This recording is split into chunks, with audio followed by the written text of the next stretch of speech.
Vamos então ver o nosso primeiro modelo económico, chamado Fronteira de Possibilidades de Produção, ou FPP. O que é FPP? FPP é um gráfico que mostra as várias combinações que uma economia pode produzir com os fatores de produção e a tecnologia que estão disponíveis. Faz-se a simplificação de que na economia existem só dois bens. Neste caso, vamos assumir que na economia só se produzem carros e software. Nesse sentido, se dedicarmos todos os recursos à produção de software, o máximo que a economia consegue produzir são 3.000 unidades. Da mesma forma, se dedicarmos todos os recursos, todos os fatores de produção à produção de automóveis, o máximo que esta economia consegue produzir são 1.000 unidades. E, portanto, estes dois pontos fazem parte da fronteira de possibilidades de produção. Tipicamente, em economia, a FPP é apresentada como uma curva côncava à origem, como está representado assim. Portanto, esta é a fronteira de possibilidades de produção. Porquê é que ela é côncava à origem? Porque, tipicamente, o custo de oportunidade de um bem em relação ao outro não é constante ao longo da curva. E isso faz algum sentido. Porquê? Se nós utilizarmos todos os recursos na produção de software, por exemplo, nós vamos ter fatores de produção que não são os mais adequados à produção de software.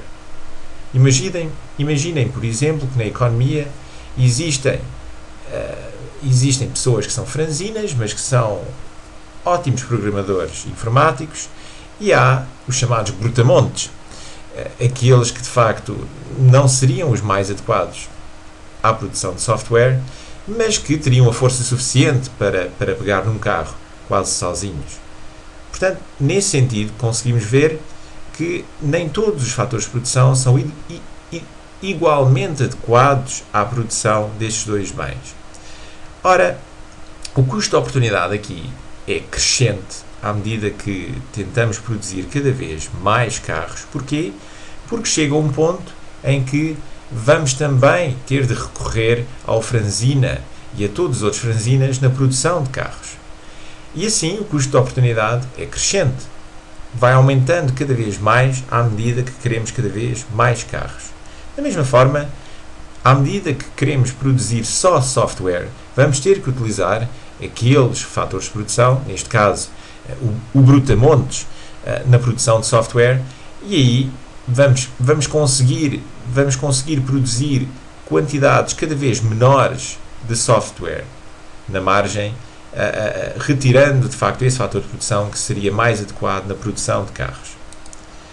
Ora, todos os pontos que estão dentro da fronteira de possibilidades de produção são pontos ineficientes, na medida em que há desperdício dos recursos e não se produz ao custo mínimo.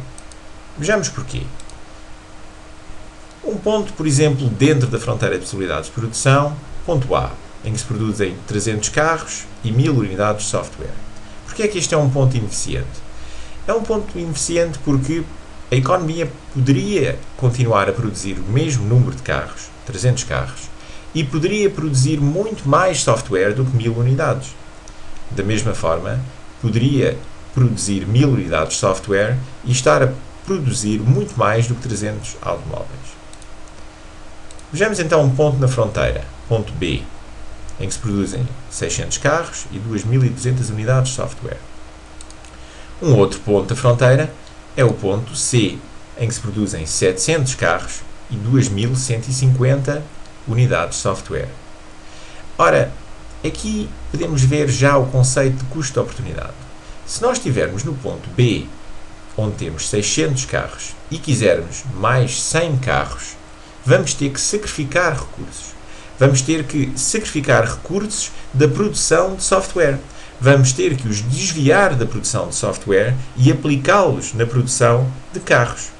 Ora, para termos mais 100 carros, passando de 600 para 700, vamos ter que sacrificar 50 unidades de software.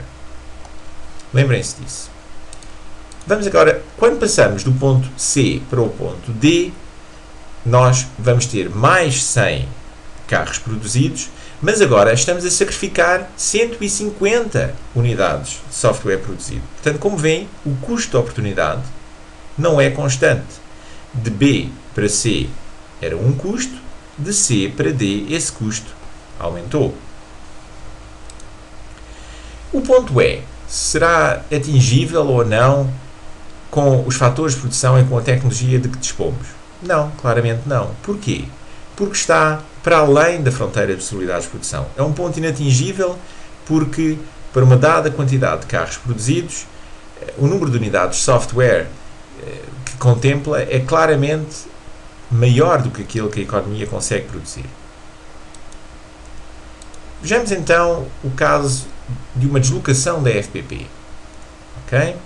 Em que nós tínhamos visto, enfim, adotando a mesma FPP da anterior, em que o máximo de software produzido seria 3.000, se todos os recursos estivessem dedicados só ao software, ou 1.000 carros se todos os recursos na economia estivessem dedicados à produção de carros.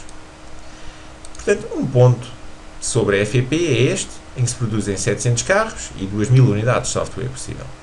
Mas vamos imaginar que nesta economia, para esta economia, viaja o Sr. Bill Gates. O Sr. Bill Gates, obviamente, é um recurso muito útil na produção de software. Nesse caso, a FPP desloca-se desta forma. Isto é, não é por estar lá o Sr. Bill Gates que a produção de carros vai aumentar muito. Não. Mas se todos os recursos estiverem aplicados à produção de software, então, nesse caso, o número máximo de unidades de software aumenta de 3.000 para 4.000. E assim, podemos ver que se o número de carros produzidos for igual, 700 unidades, de antes só se podiam produzir 2.000 unidades de software, agora, com a entrada do novo fator de produção, temos mais 100 unidades de software. Portanto, pode haver aqui deslocações da FPP e elas podem ser, de facto, elas podem afetar tanto a produção de um bem como a produção de um outro. Muitas pessoas pensam que esta simplificação que se faz quando se desenha uma FPP, em que se tem um tipo de bem e só outro tipo de bem, é muito limitativo. De facto, não é, porque nós podemos considerar dois bens, sendo eles bens de consumo e bens de capital. E nesse caso, a FPP é de facto bastante realista e bastante aderente à realidade.